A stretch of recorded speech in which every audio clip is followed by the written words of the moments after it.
سادات علماء یہ روایت نقل کرتے ہیں ہر وقت کہ بھئی سادات کا احترام کرو، سادات کا احترام کرو، جنہوں نے راجے کے خلاف تحریک چلائی ہوئی ہے۔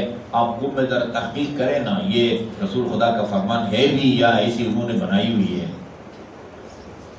قم میں مشہور یہ تھا کہ آیت اللہ نجفی مرعشی ماہر ہیں اسناد میں نا، کون سی روایت مستند ہے، واقعی کلام معصوم ہے، کس روایت کے راویان ضعیف ہیں، وہ قابل اعتبار نہیں ہے۔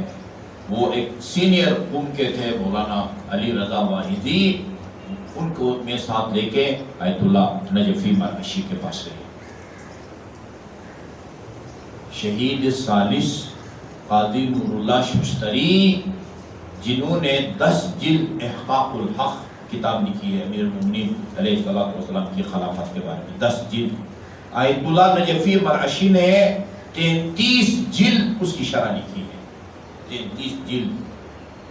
حضرت معصومہ قم کے صحن میں وہی نماز پڑھاتے تھے اپنی زندگی میں نا، ان کے بعد پھر کوئی اور نماز پڑھا رہا ہے، ان کے پاس گئے۔ یہ فرمایا ہے رسول خدا نے، اکرم اولادی الصالحون للہ والطالحون، تو صالح کے مقابلے میں کیا آتا ہے؟ الصالحون للہ والطالحون لی، میری اولاد کا احترام کرو۔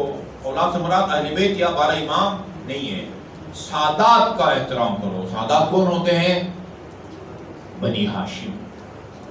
بعض کہتے ہیں سادات سے مراد اولاد پیغمبر ہیں، نہیں، ہماری تمام فقہ کتابوں میں سادات کا مطلب یعنی ہاشمی،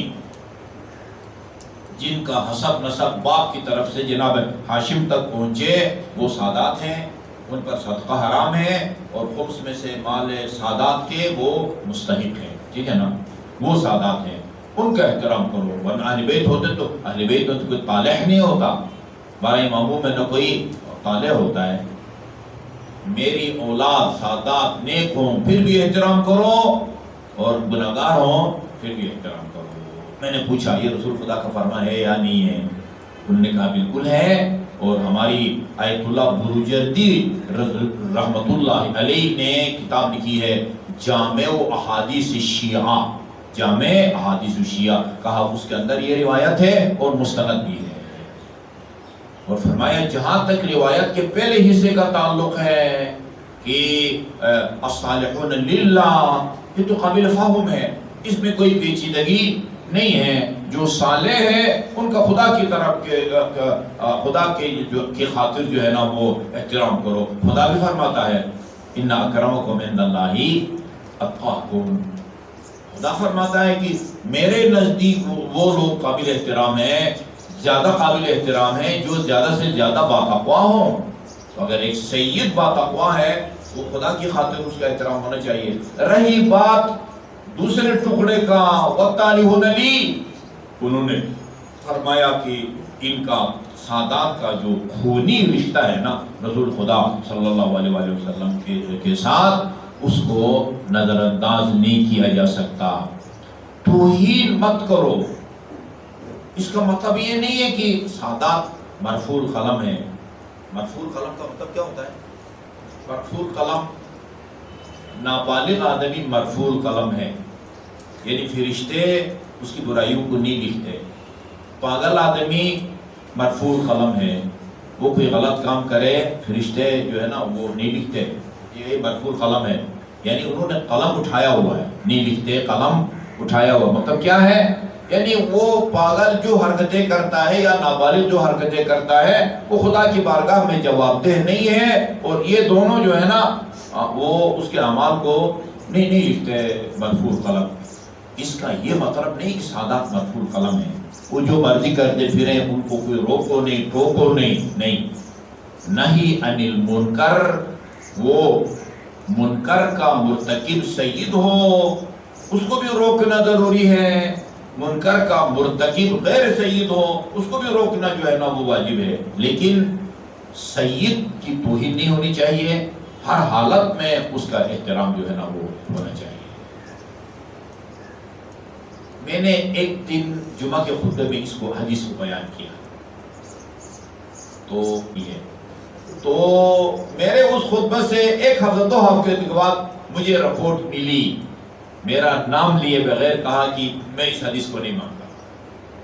وہی میں نے تحقیق کی ہے، کیوں نہیں مانتے آپ سادات کی توہین کرنے کا شوق ہے آپ کو؟ حدیث یہ نہیں کہتی کہ سادات مرفوع قلم ہے، سادات اگر کوئی غلط کام کریں تو اس کو، سادات اچھا کام کریں تو اس کا ثواب بھی ڈبل ملتا ہے، جس طرح عالم کی بات ہے، عالم اچھا کام کرے تو اس کو زیادہ اجر ملتا ہے، عالم غلط کام کرے تو اس کی سزا بھی ڈبل ہے۔ سادات اگر اچھا کام کریں تو ان کو معاوضہ بھی زیادہ ملتا ہے، کیا کہتے، اور اگر وہ غلط کام کریں تو ان کا مواخذہ اور جو ہے نا گرفت بھی سخت ہوتی ہے۔ انہوں نے اس رسول کے ساتھ جو نسبت تھی نا اس کا خیال نہیں رکھا، پاس نہیں رکھا، ٹھیک ٹھاک ان کی پچائی ہوگی کہ بھئی تم نے رسول کی طرف جو نسبت تھی اس کا تم نے خیال کیوں نہیں رکھا، ٹھیک ہے نا۔ یہ نہیں کہ وہ مرفوع قلم ہے، سعید اگر غلط کام کرتا ہے تو اس کی سزا زیادہ ہے، وہ سزا میں دوں گا، تو اللہ دے گا، میں نے اور آپ نے ان کی توہین کر کے ان کو سزا نہیں دینی۔ میں نے پھر اگلے جملے میں نے کہا کہ یار مجھے پتہ چلا میرے کچھ مہربان دوستوں نے جو ہے نا وہ یہ بات کہی ہے، میں نے کہا گناہگار سادات جو ہے نا وہ کافر والدین سے بدتر نہیں ہوتے۔ کیا گناہگار سادات کافر والدین سے بدتر نہیں ہوتے؟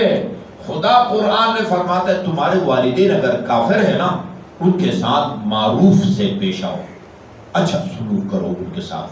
کافر والدین سے کافر پیدا ہوا، بعد میں کسی مسلمان کے ہاتھے چڑھ گیا اور اس نے جو ہے نا وہ حق کا راستہ دکھایا اور وہ مسلمان ہو گیا اور اثنا عشری ہو گیا۔ روایات ہیں، امام محمد تقی علیہ السلام پاس ایک آدمی آ کہتا ہے میرا باپ پکا ناصبی ہے مولا، کیا کروں؟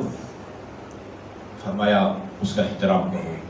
ناصبی کافر ہے، جو اہل بیت سے محبت نے بغض رکھتا ہے وہ کافر ہے، خدا کا منکر رسول کا منکر کی طرح ناصبی دشمن اہل بیت کافر ہے۔ وہ جانور ذبح کرے تو اس کے ہاتھ کا ذبیحہ ہم نہیں کھا سکتے، لیکن باپ ہے اس کا احترام اپنی جگہ ہے۔ کافر باپ کا خدا فرماتا ہے کہ ان کے ساتھ معروف کے ساتھ پیش آؤ، تو گناہگار سعید جو ہے وہ کافر باپ سے تو زیادہ گیا گزرا نہیں ہے نا، ٹھیک ہے۔ تو یہ حدیث کیا ہو گئی؟ اکرموا اولادی الصالحون للہ والصالحون لی، میری اولاد جو گناہگار ہے اس کا بھی احترام کرو میری خاطر، اور جو متقی ہیں نیک ہیں پرہیزگار ہیں ان کا احترام کرو خدا کی خاطر، کیونکہ خدا فرماتا ہے ان اکرمکم، خدا کے نزدیک وہ قابل احترام ہے، تو تم کیا چیز ہو، ان کا تم کو